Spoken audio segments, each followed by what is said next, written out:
Donald ট্রাম্পের official যে x handle Donald ট্রাম্পের অফিস থেকে যে এক্স হ্যান্ডেলটি ব্যবহার করা হয়, সেই এক্স হ্যান্ডেল থেকে একটা টুইট করা হয়েছে যেখানে ডক্টর মোহাম্মদ ইউনূসকে ডিক্টেটর বলা হয়েছে।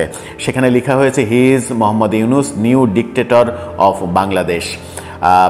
He never contested any election. He was never a student leader. He was never a leader of the opposition. He was never active in politics. তিনি কখনো স্টুডেন্ট নেতা ছিলেন না, তিনি কখনো ইলেকশন করেননি, তিনি কখনো অপোজিশন লিডার ছিলেন না, তিনি কখনো রাজনীতিতে সক্রিয় ছিলেন না, তেমন কথা লেখা হয়েছে। এখন যে অপারেশন ডেভিল হান্টের ঘোষণা দেওয়া হয়েছে 5 আগস্টের পরে, 8 আগস্টে সরকার গঠিত হলো, তারপরেও যত মব হয়েছে বাংলাদেশে, বিভিন্নভাবে মব হয়েছে।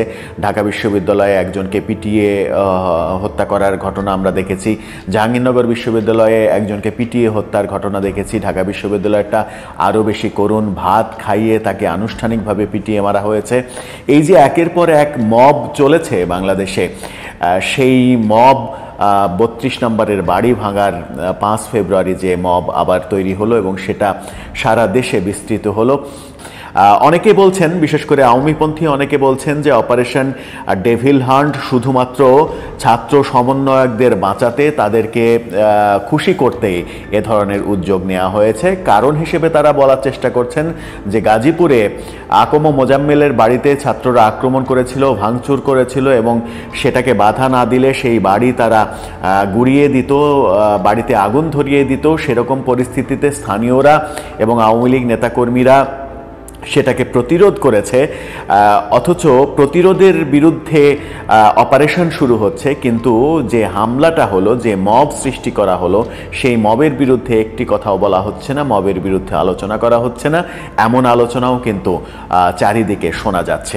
আলোচনা নানাভাবে হবে, নানা দিক থেকে হবে। সরকার ভুল করলো নাকি সঠিক করলো সেটা সময়ই বলে দেবে। তবে সরকার যে আন্তর্জাতিকভাবে বিভিন্ন বড় বড় চাপে রয়েছে, বিভিন্ন দাতা সংস্থা, দাতা দেশ, আন্তর্জাতিক সংস্থা, তাদের চাপে রয়েছে সরকার, সেটা সরকারের নানা রকমের কার্যক্রমেই বোঝা গেছে। বিশেষ করে 6 আগস্টে বিকেলে সরকার যখন প্রথম বিবৃতি দেয় 32 নম্বর ভাঙা নিয়ে, সেই বিবৃতিতে ছাত্রদের এই ভাঙাকে উৎসাহিত করার মতো একটা ব্যাপার ছিল এবং শেখ হাসিনাকে দায়ী করে সেই বিবৃতি দেওয়া হয়েছিল। পরবর্তীতে আমরা দেখেছি যে তারা একাধিকবার বারে বারে বিবৃতি চেঞ্জ করেছে এবং এই ধরনের ঘটনা আর না ঘটানোর আহ্বান জানানো, এই ধরনের ঘটনা ঘটালে তাদেরকে শাস্তির মুখোমুখি নেওয়া হবে, এরকম বিবৃতি দেওয়া হয়েছে। কিন্তু মজার ব্যাপার হচ্ছে যে সরকার যখন বিবৃতি দিল যে এ ধরনের ঘটনা ঘটালে তাদেরকে শাস্তির মুখোমুখি করা হবে, কিন্তু গাজীপুরে আকম মোজাম্মেল সাবেক মুক্তিযুদ্ধমন্ত্রী এবং আকম মোজাম্মেলকে যতভাবেই আপনি সংজ্ঞায়িত করেন না কেন, আকম মোজাম্মেল বাংলাদেশের একমাত্র চরিত্র যিনি আমাদের মহান স্বাধীনতা সংগ্রাম শুরু হওয়ার আগে, অর্থাৎ 26শে মার্চ যে স্বাধীনতা সংগ্রাম শুরু হয়েছে, সেই শুরু হওয়ার আগেই মধ্য মার্চেই সশস্ত্র প্রতিরোধ গড়ে তুলেছিলেন গাজীপুরে এবং পাকিস্তানি বাহিনীকে আটকে দিয়েছিলেন। সেই অনন্য কীর্তির, মুক্তিযুদ্ধে যে কয়টা অনন্য কীর্তি রয়েছে মুক্তিযুদ্ধের আগের, এই কীর্তিটা অমলিন হয়ে থাকবে আজীবন। সেই চরিত্র আকম মোজাম্মেল হোসেন।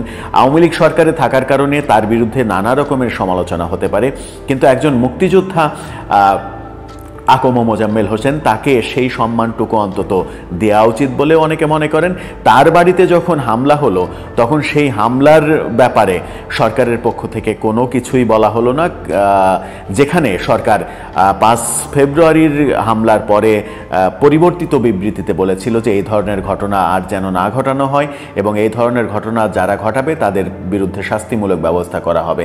কিন্তু আমরা উল্টো চিত্র দেখলাম, তাদের বিরুদ্ধে শাস্তিমূলক ব্যবস্থা তো নেওয়া হয় হয়নি, বরং তাদের চাহিদার প্রেক্ষিতে নানা রকমের নতুন নতুন গল্প শুনেছি আমরা। সেই হামলা ব্যাপারে ডাকাত ঢুকেছিল, ডাকাতদেরকে উদ্ধার করতে গিয়েছিল ছাত্ররা, এরকম নানা কথা শুনেছি, কিন্তু সেগুলো আদতে ধোপে টিকেছে কিনা সেই বিতর্কও হয়তো সময়ই বলে দেবে, সেই বিতর্কের অ্যান্সারটাও সময় বলে দেবে। এরকম নানা রকমের সমালোচনা সরকার কেন্দ্রিক চলছে, যখন তখন আন্তর্জাতিক চাপ কিন্তু সরকারের উপরে বেড়েছে। ইইউ দেশগুলো সহ আমেরিকার চাপ বেড়েছে, অন্যান্য দাতা দেশগুলোর চাপ বেড়েছে। সেই চাপ সরকার কিভাবে ট্যাকেল দেয়, সেই চাপগুলো সামলাতেই অপারেশন ডেভিল হান্টের মতো এরকম অপারেশনের ঘোষণা দেওয়া হয়েছে, এমনটাও অনেকে মনে করেন। কিন্তু সেটা সত্যিকারের অপরাধী যারা মব সৃষ্টি করছে, সারা দেশে যারা জ্বালাও পোড়াও করে দেশের আইনশৃঙ্খলা পরিস্থিতির অবনতি ঘটাচ্ছে, তাদের বিরুদ্ধে যদি শাস্তিমূলক ব্যবস্থা না নেওয়া হয় তাহলে এই মব কালচার থামানো যাবে না, এই মব কালচার চলতেই থাকবে, এরকম বলছেন অনেকে। চলুন এবারে আমেরিকার দিকে দৃষ্টি দেওয়া যাক। ডোনাল্ড ট্রাম্পের অফিসিয়াল যে এক্স হ্যান্ডেল, ডোনাল্ড ট্রাম্পের অফিস থেকে যে এক্স হ্যান্ডেলটি ব্যবহার করা হয় বলে আমরা শুনে আসছি, সত্য মিথ্যা পরের বিষয়, সেই এক্স হ্যান্ডেল থেকে একটা টুইট করা হয়েছে যেখানে ডক্টর মোহাম্মদ ইউনুসকে ডিক্টেটর বলা হয়েছে। সেখানে লেখা হয়েছে, he is Mohammad Yunus, new dictator of Bangladesh. He never contested any election.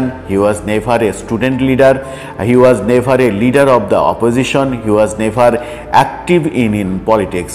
তিনি কখনো স্টুডেন্ট নেতা ছিলেন না, তিনি কখনো ইলেকশন করেননি, তিনি কখনো অপোজিশন লিডার ছিলেন না, তিনি কখনো রাজনীতিতে সক্রিয় ছিলেন না, তেমন কথা লেখা হয়েছে। এবং বাইডেন প্রশাসনকে সেখানে দোষ দেওয়া হয়েছে যে বাইডেন প্রশাসন এই ডক্টর ইউনুসকে এই ক্ষমতায়, বাংলাদেশের রাষ্ট্র ক্ষমতায় বসিয়েছে এবং বাইডেনের যে দল, সেই দলের সঙ্গে ঘনিষ্ঠতার কারণে ডক্টর ইউনুস নোবেল প্রাইজ পেয়েছেন, এমন কথাও লিখেছেন। পরবর্তীতে যেটা লেখা হয়েছে, then how did you suddenly become a dictator?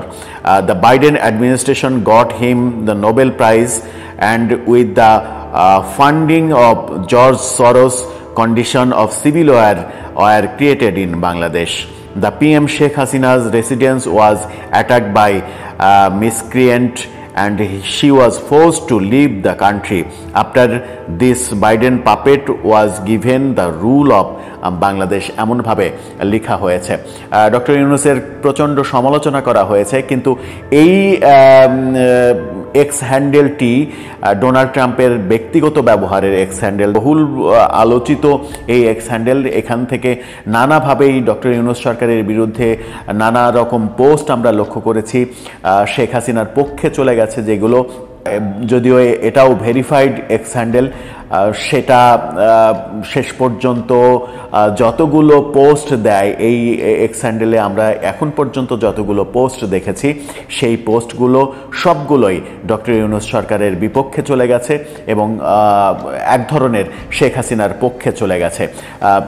Donald ট্রাম্পের অফিসিয়াল এক্স হ্যান্ডেল থেকে যে কথা বলা হলো ডক্টর ইউনুস সম্পর্কে, ডক্টর ইউনুসের রাজনৈতিক ক্যারিয়ার নেই, তার কোনো অভিজ্ঞতা নেই, পাপেট সরকার, এবং তার নোবেল প্রাইজ নিয়ে নানা রকমের কথা বলা হলো। দর্শক, সব মিলিয়ে পরিস্থিতি বোধহয় ঘোলাটেই হয়ে যাচ্ছে কিনা সেটাই এখন দেখার বিষয়। স্বরাষ্ট্র মন্ত্রণালয় থেকে একটা প্রজ্ঞাপন জারি করা হয়েছে, আজকে রাত থেকেই যৌথ বাহিনীর অপারেশন শুরু হচ্ছে। স্বরাষ্ট্র উপদেষ্টা বলেছেন, ছাত্র জনতার উপর হামলার ঘটনায় যারা জড়িত তাদের বিচারের আওতায় আনা হবে, যাতে সর্বোচ্চ শাস্তি হয় সেই ব্যবস্থা করা হবে।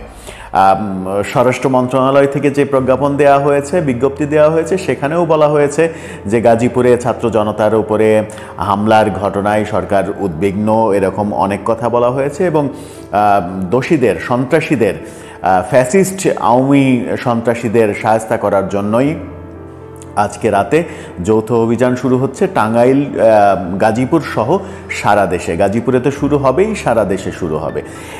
সামাজিক যোগাযোগ মাধ্যমে যে খবরগুলো আসছিল, যে ভিডিওগুলো আসছিল, তাতে মনে হচ্ছিল যে ছাত্র সমন্বয়করা গাজীপুরের সাবেক মন্ত্রী আকম মোজাম্মেলের বাসায়, ধীরাশ্রমের বাসায় আক্রমণ চালিয়েছে, সেটা ভাঙচুর করেছে এবং তারপরে স্থানীয় লোকজন, আওয়ামী লীগের লোকজন, আত্মীয় স্বজন তাদেরকে ধরে গণধোলাই দিয়েছে এবং তাতে আহত হয়েছে অন্তত 20 জনের মতো।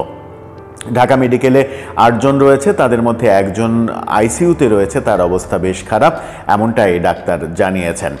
সেই ঘটনা একেবারে শেষ রাতে এসে দৃশ্যপটটা পাল্টাতে শুরু করলো, অর্থাৎ ছাত্র সমন্বয়করা একযোগে দেখলাম গণমাধ্যমে বলছে যে আকম মোজাম্মেলের বাড়িতে ডাকাত ঢুকেছিল, সেই ডাকাত ঢোকার খবরে তারা ছাত্র জনতা ডাকাত ধরতে যায় সেখানে, এবং ডাকাত ধরতে যাওয়ার পরে স্থানীয় ফ্যাসিস্ট আওয়ামী লীগের দোসররা তাদেরকে ট্র্যাপে ফেলে বাড়ির মধ্যে আটকে তাদেরকে বেধড়ক পেটায়।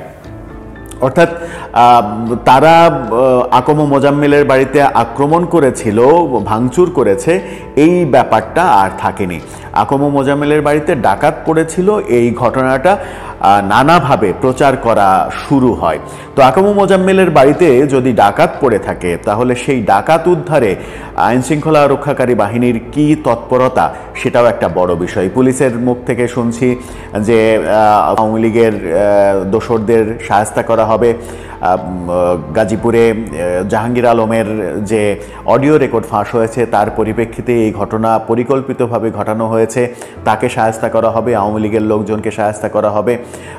নাগরিক অধিকার তারা বিক্ষোভ সমাবেশ করেছে, সেই বিক্ষোভ সমাবেশের একটা ভিডিও দেখলাম, সেখানে আবার ভুলক্রমে একজন জয় বাংলা স্লোগান দিয়ে ফেলেছেন, সেরকম ভিডিও দেখলাম। তবে সব কিছু মিলিয়েই একটা সার্কাস অবস্থা। গাজীপুরে আকম মোজাম্মেলের বাড়ির ঘটনার প্রকৃত তদন্ত করা উচিত আইনশৃঙ্খলা রক্ষাকারী বাহিনীর এবং সরকারের, যাতে প্রকৃত অপরাধীরা ছাড় না পায়। ফ্যাসিস্ট আওয়ামী লীগের আপনি বিচার করবেন, সেটা ঠিক আছে, যারা আইন শৃঙ্খলা নষ্ট করবে তাদের বিচার করবেন, ঠিক আছে, অন্যায়ভাবে যদি ছাত্রদেরকে মেরে থাকে তার বিচার করবেন, ঠিক আছে, কিন্তু আকম মোজাম্মেল হকের বাড়িতে আসলে কি ঘটেছিল? ডাকাত ঢুকেছিল, তাহলে ডাকাতদের আপনারা নিশ্চয়ই, যারা মার খেয়েছে তাদের মধ্যে ডাকাতও রয়েছে, সেই ডাকাতদের কি আপনি চিহ্নিত করেছেন? চিহ্নিত করেননি। যদি মার খাওয়া পার্টির মধ্যে ডাকাত না থাকে তাহলে সেই ডাকাত আলাদা পার্টি, সেই ডাকাত ধরার কি উদ্যোগ লক্ষ্য করা গেছে? কিংবা সরকারের বিবৃতিতে সেই ডাকাত ধরার কথা বলা হয়েছে? বলা হয়নি, শুধু বলা হয়েছে আওয়ামী লীগের দোসরদের শায়েস্তা করা হবে, এবং সেই কারণেই যৌথ বাহিনীর যে অভিযান, সেই অভিযান শুরু হচ্ছে। অভিযানের নাম দেয়া হয়েছে অপারেশন ডেভিল হান্ট। কিন্তু প্রশ্ন এসেছে এই যৌথ অভিযান নিয়ে, সেটা হচ্ছে যে কাদের থামাতে এই যৌথ অভিযান? গত কয়েকদিন থেকে সারা দেশে যে মব চলছে, সেই মবেও সরকার নিষ্ক্রিয় ছিল, আইনশৃঙ্খলা বাহিনী নিষ্ক্রিয় ছিল। সেই মবে নিষ্ক্রিয় থাকার কারণেই আইনশৃঙ্খলা পরিস্থিতি আরও অবনতি হচ্ছে। আওয়ামী লীগ যখন একের পর এক আক্রান্ত হচ্ছে, তখন আওয়ামী লীগ প্রতিরোধের ঘোষণা দিচ্ছে। এর আগেও আমরা আলোচনা করেছি যে মব যদি থামানো না হয়, যদি আওয়ামী লীগ আবার পাল্টা আক্রমণে চলে যায়, তাহলে আইনশৃঙ্খলা পরিস্থিতি এতটাই নিচে নেমে যাবে, সেটা কন্ট্রোল করা সরকারের পক্ষে কঠিন হয়ে যাবে। এখন এই যৌথ অভিযানে যারা মব তৈরি করেছে, যারা অহেতুক বিভিন্ন জায়গায় হামলা করেছে, আইনশৃঙ্খলার অবনতি ঘটিয়েছে, তাদের যদি বিচারের আওতায় আনার জন্য গ্রেপ্তার করা হয় তাহলে ব্যাপারটা ভালো। কিন্তু এক পেশে শুধুমাত্র এই অভিযানে যদি যারা আওয়ামী লীগ করেন তাদেরকে শায়েস্তা করা হয়, তাদেরকে ধরা হয়, তাহলে এই অভিযানের যে উদ্দেশ্য, সেই উদ্দেশ্য ব্যাহত হবে। যদিও উদ্দেশ্য কি সেটা আমরা এখনও পরিষ্কার নই, তবে সরকার অভিযান শুরু করছে, যৌথ অভিযান। সেই যৌথ অভিযানে তারা আজকে রাতে কি অবস্থা করে, যদিও অনুমান করাই যেতে পারে যে আজকে রাতে গাজীপুরে একটা ম্যাসাকার অবস্থা হবে। আওয়ামী লীগের লোকজনের উপরে একেবারে ম্যাসাকার অবস্থা করবে আইনশৃঙ্খলা বাহিনী। যদি তারা দোষী হয় তাহলে সেটাতে কোনো অসুবিধা নেই, কিন্তু আকম মোজাম্মেলের বাড়িতে সত্যি সত্যি কি ঘটেছিল সেই ঘটনার ভেতরের কাহিনীটা জনসম্মুখে আনা উচিত, যেন মানুষ প্রকৃত সত্যটা জানতে পারে, এবং প্রকৃত সত্যটা জানতে পেরে মানুষ নির্ধারণ করতে পারে, মানুষ নিজেরাই নির্ধারণ করতে পারে কে অপরাধী আর কে নিরপরাধ। এটা যদি মানুষের কাছে ইনফরমেশনটা না আসে, মানুষকে যদি ধোঁয়াশার মধ্যে, বাংলাদেশের নাগরিককে যদি ধোঁয়াশার মধ্যে রাখা হয়, তাহলে যেটা হবে সেটা হচ্ছে যে সরকারের নিরপেক্ষতা নিয়ে প্রশ্ন উঠবে, যে প্রশ্নটা অনেক আগেই উঠেছে সরকারের নিরপেক্ষতা নিয়ে। আজকে দেখলাম যে ছাত্র সমন্বয়করা স্বরাষ্ট্র উপদেষ্টার প্রতীকী একটা লাশ নিয়ে তারা গায়েবানা জানাজা করেছে, এরকম ঘটনাও ঘটছে। স্বরাষ্ট্র উপদেষ্টা ওই কারণেই অতি উৎসাহী হয়ে এরকম যৌথ অভিযানের ব্যাপারে সিদ্ধান্ত নিলেন কিনা সেটাও আমরা দেখব। আর্মি, র্যাব, পুলিশ সহ অন্যান্য বিজিবি, অন্যান্য বাহিনী, সব বাহিনী মিলিয়ে যে যৌথ অভিযান করবেন। বিশেষ করে আজকে ফোকাসটা থাকবে গাজীপুরে কি ঘটছে কি ঘটছে না। বাংলাদেশে গণমাধ্যম এখনও কোনো অনুসন্ধানী প্রতিবেদন করেনি। বিবিসি থেকে বলা হয়েছে যে গত রাতে ছাত্র সমন্বয়করা যখন আকম ও মোজাম্মেলের বাড়িতে আক্রমণ করে তখন আওয়ামী লীগের লোকজন তাদেরকে ধরে গণপিটুনি দেয়। কিন্তু সত্যি সত্যিই ছাত্র সমন্বয়করা আক্রমণ করেছিল কিনা, নাকি তারা সত্যিই ডাকাত ধরতে গিয়েছিল, ডাকাত ধরতে গিয়ে ট্র্যাপে পড়ে গিয়েছে, সেই ঘটনার সুষ্ঠু তদন্ত হওয়া উচিত এবং আমার মনে হয় যে সেখানেই ফোকাস করা উচিত। নয়তো ব্যাপারটা আরও বেশি এলোমেলো হয়ে যাবে এবং ব্যাপারটা যদি দেশব্যাপী ছড়িয়ে পড়ে তাহলে সরকারের পক্ষে কঠিন কাজ হয়ে যাবে সেটা ঠেকানো।